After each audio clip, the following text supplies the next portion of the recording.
Senhor, purificai os meus lábios e o meu coração, para que eu possa dignamente proclamar o vosso santo evangelho. O Senhor esteja convosco. Proclamação do evangelho de Jesus Cristo segundo São Mateus. Naquele tempo, Jesus começou a mostrar a seus discípulos que devia ir a Jerusalém e sofrer muito da parte dos anciãos, dos sumos sacerdotes e dos mestres da lei, e que devia ser morto e ressuscitar no terceiro dia. Então Pedro tomou Jesus à parte e começou a repreendê-lo, dizendo: Deus não permita tal coisa, Senhor, que isso nunca te aconteça. Jesus, porém, voltou-se para Pedro e disse: Vai para longe, Satanás. Tu és para mim uma pedra de tropeço, porque não pensas as coisas de Deus, mas sim as coisas dos homens. Então Jesus disse aos discípulos: Se alguém quer me seguir, renuncie a si mesmo, tome a sua cruz e me siga. Pois quem quiser salvar a sua vida vai perdê-la, e quem perder a sua vida por causa de mim vai encontrá-la. De fato, que adianta ao homem ganhar o mundo inteiro, mas perder a sua vida? O que poderá alguém dar em troca de sua vida? Porque o Filho do Homem virá na glória de seu Pai com os seus anjos e então retribuirá a cada um de acordo com a sua conduta. Palavra da salvação. Podemos nos sentar. Queridos irmãos e irmãs, celebramos hoje o 22º domingo do tempo comum. E a primeira leitura, a leitura do profeta Jeremias. Jeremias, ele fica desanimado. Ele é preso, ele é perseguido, ele é caluniado. Fazem gozação com Jeremias. Isso vai cansando Jeremias, ao ponto dele ficar desanimado. Mas não tem como voltar atrás. Ele foi seduzido por Deus. E quando Deus nos seduz, não tem caminho de volta. E Deus fortalece Jeremias nesse momento de fraqueza. E ele diz: Tu me seduziste, Senhor. Eu me deixei seduzir. E não tem como desanimar, não tem como voltar atrás. Então ele continua a sua missão. Hoje não é diferente. O profeta anuncia a palavra de Deus. E essa palavra no mundo de hoje, muitas vezes, na maioria das vezes, não é bem recebida. Porque você anunciar Jesus Cristo neste mundo que está aí, as pessoas não querem saber de Jesus. Não querem assumir compromisso de mudança de vida. Então você vai ficar deixado de lado. Você também vai ser perseguido, você vai ser caçoado. E era isso que Jeremias passava naquele momento. Mas Deus estava com ele. E Deus, mesmo no momento de fraquezas, deu a força necessária a Jeremias para que ele pudesse continuar a sua missão de profeta. A segunda leitura da carta de São Paulo aos Romanos. São Paulo escreve essa carta pedindo: não conformeis com este mundo. Não conformeis. Muitas vezes nós achamos: o mundo está desse jeito mesmo, não dá para mudar. Vou seguir a correnteza deste mundo. Não, meu irmão. Nós cristãos precisamos ser diferentes. Precisamos ser os diferenciais neste mundo que aí está. Se nos conformarmos com este mundo e achar que as coisas não podem ser mudadas, aí sim estamos perdidos. O cristão não pode pensar como o mundo pensa, mas tem que pensar como Deus pensa. E Deus não pensa desta forma. Então não conformeis com este mundo. Modificai a sua vida. Modificai o seu pensamento, as suas atitudes. para que você possa ser um sinal neste mundo, um sinal da presença de Cristo. E o Evangelho de Jesus Cristo, segundo São Mateus, Jesus começou a mostrar aos seus discípulos que devia ir a Jerusalém e se encontrar com os anciãos, os mestres da lei, os doutores da lei, naquela época os poderosos. Se fosse hoje, ele ia se encontrar com os governadores, com o presidente, né?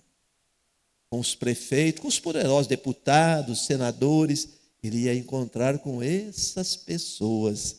E aí ele diz, né, que deveria ser morto, mas ele ressuscitaria ao terceiro dia. Disse aos seus discípulos que ele iria ser morto, mas ressuscitaria ao terceiro dia. E aí Pedro toma a palavra e diz, repreendendo Jesus: Deus não permita tal coisa, Senhor, que isso nunca te aconteça. E Jesus diz a Pedro: vá para longe de mim, Satanás. Tu não pensas como Deus, mas sim como os homens. E aí Jesus continua: quem quiser me seguir, tome a sua cruz, siga. Tome a sua cruz e me siga. Quantas pessoas, queridos irmãos e irmãs, não querem um Jesus crucificado? Não querem a cruz. Se esquece que pela cruz nós somos salvos. Jesus passou pela cruz, sofreu tudo o que tinha que sofrer por amor a nós. E a nossa vida não é diferente. Nós também vamos ter as dificuldades, os sofrimentos, mas temos que ter fé, temos que confiar em Deus. Tudo isso serve para nos purificar, talvez para que possamos, quem sabe, um dia ganhar o reino dos céus. Muitas vezes desanimamos. Pegar a sua cruz não é desanimar e desistir. Muitas vezes entro numa pastoral, começo o trabalho nessa pastoral da igreja e logo desisto. Desanimo, larguei a cruz no meio do caminho, não termino nada que começo. Mas me ofender. Eu não tinha a voz. Você encontra desculpa para tudo. Siga da maneira simples. Se você não tem voz, não fale. Trabalhe. Faça a sua função. Mas me ofenderam. E daí? Ofenderam Jesus no caminho do Calvário. Chicotearam Jesus. Quantas palavras mal faladas falaram para Jesus, mas ele não desistiu. E Pedro queria que ele desistisse. Pedro não queria um Jesus que fosse crucificado, que passasse pela morte e depois pela ressurreição. Pedro não queria. Pedro queria um Jesus que assumisse o governo, o poder. Aliás, os discípulos também pensavam dessa forma. Ele vai lá, ele vai assumir o poder. Tanto é que a mãe de 2 discípulos: olha, Senhor, quando o Senhor estiver lá na sua glória, coloque um lugar à direita e outro à tua esquerda. Coloque, se o Senhor for o presidente, coloque ele como ministro de alguma coisa e ministro de outra coisa. Olha, até naquela época tinha isso. Jesus diz: não cabe a mim o lugar de quem vai ficar à minha direita ou à minha esquerda, cabe a meu Pai que está no céu. Tantas pessoas que tinham para estar à direita, no céu, à esquerda, Nossa Senhora e tantos outros santos, e aquela mãe pedindo esse absurdo para Jesus. Mas às vezes nós agimos assim também, pedimos certos absurdos para Jesus, né? Então que nós possamos, queridos irmãos e irmãs, continuar a nossa missão, continuar carregando a nossa cruz e lembrar que nós não carregamos essa cruz sozinhos. Jesus está conosco. Nos momentos que não temos forças, nos momentos que achamos que não dá mais, dobre os seus joelhos e diga ao Senhor: Senhor, venha me ajudar. Eu não consigo carregá-la sozinho. E Ele vem, e Ele te ajuda e te dá forças para você continuar. Mas às vezes nós achamos melhor desistir, largar a cruz no meio do caminho. O filho que desvirtuou, que pegou um caminho errado, e você fala, não tem mais jeito. Esse filho não tem mais jeito. Para Deus tudo tem jeito. Tudo tem jeito. É a cruz que você tem que carregar, não deixe ela no meio do caminho. Quando você diz que não tem mais jeito, você está desistindo. E se você desistir, aí sim não tem mais jeito. Não podemos desistir.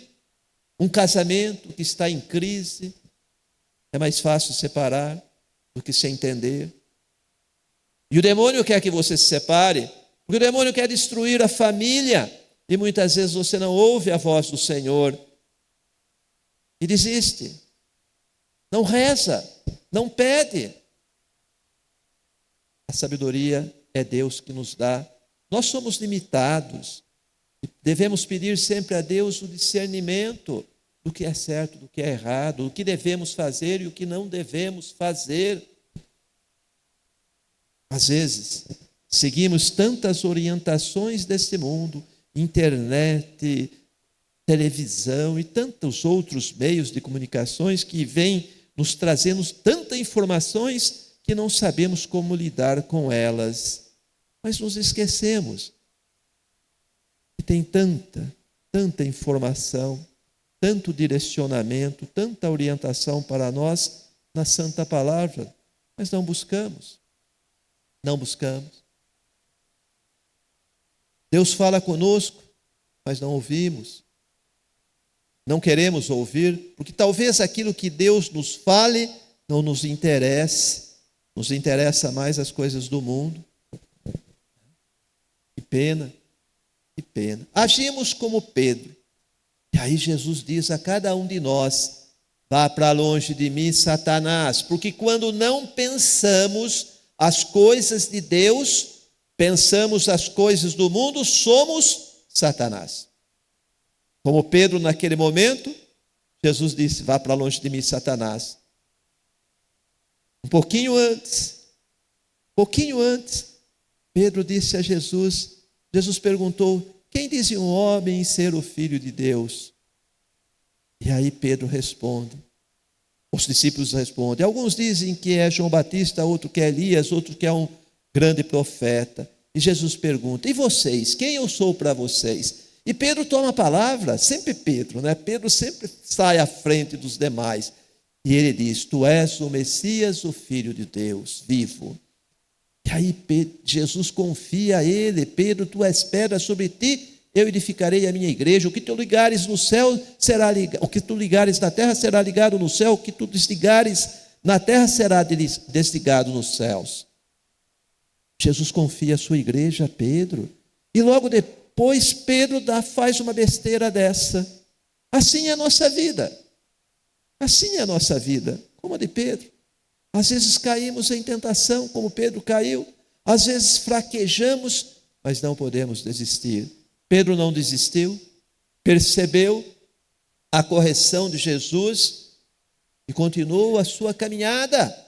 Não se decepcionou, não disse, não vou seguir mais o mestre, ele chamou a minha atenção. Nós agimos assim, basta chamar a sua atenção, corrigir você, pronto, não vou mais na igreja, não assisto, não vou participar mais de celebração com aquele diácono porque ele chamou a minha atenção. Não é o diácono, é a palavra de Deus. E Pedro sabia que quem estava corrigindo era Jesus, que o amava muito, por isso corrigia. Uma correção fraterna, não deixando o demônio tomar posse de Pedro. Era isso que Jesus fez. Por isso que ele disse, vá para longe de mim, se você está pensando este pensamento que não é de Deus, mas do mundo, vá para longe de mim, Satanás. Mas Pedro não vai, porque imediatamente ele muda a sua maneira de pensar. Meu irmão e minha irmã, se ainda os seus pensamentos são pensamentos do mundo, mude esses pensamentos como Pedro fez e volte para Jesus. Pense os pensamentos de Deus, não os do mundo. Por isso que nós estamos cada dia, as nossas igrejas estão com um número menor de pessoas. porque o mundo está arrebatando. E quando eu digo mundo, vocês sabem, eu não preciso falar. Se o mundo é um mundo pagão, imagine o que está arrebatando essas pessoas. Mas ainda tem pessoas de fé. Ainda existem pessoas como você, meu irmão e minha irmã, que está aqui buscando. Você também tem pensamentos, às vezes, do mundo, como eu tenho, como todos nós temos. Mas nós estamos aqui, voltamos para Jesus e falamos a Jesus: Senhor, que o meu pensamento seja pautado pelos teus ensinamentos. Que o meu pensamento seja o pensamento de Deus. Que eu ache na minha vida de acordo com os teus ensinamentos, Jesus. Não como o mundo tenta me seduzir. Que eu tenha forças, através da participação, de receber a Santa Palavra, de receber aqueles que podem a Santa Eucaristia, que eu tenha força de combater o mal deste mundo. Que o Senhor não permita que eu seja arrebatado pelo mal, mas que eu seja arrebatado pela Tua Santa Palavra, que eu seja arrebatado por Vós, Senhor. Que o Senhor transforme a nossa vida. Que Ele, assim como Ele transformou a vida dos seus discípulos, de Pedro e de todos os outros, de tantas pessoas, que Ele também transforme a nossa vida, principalmente transformando o nosso coração, transformando a nossa mente para depois transformarmos o nosso coração. Amém? Professemos nossa fé. Creio em Deus Pai Todo-Poderoso, Criador do céu e da terra,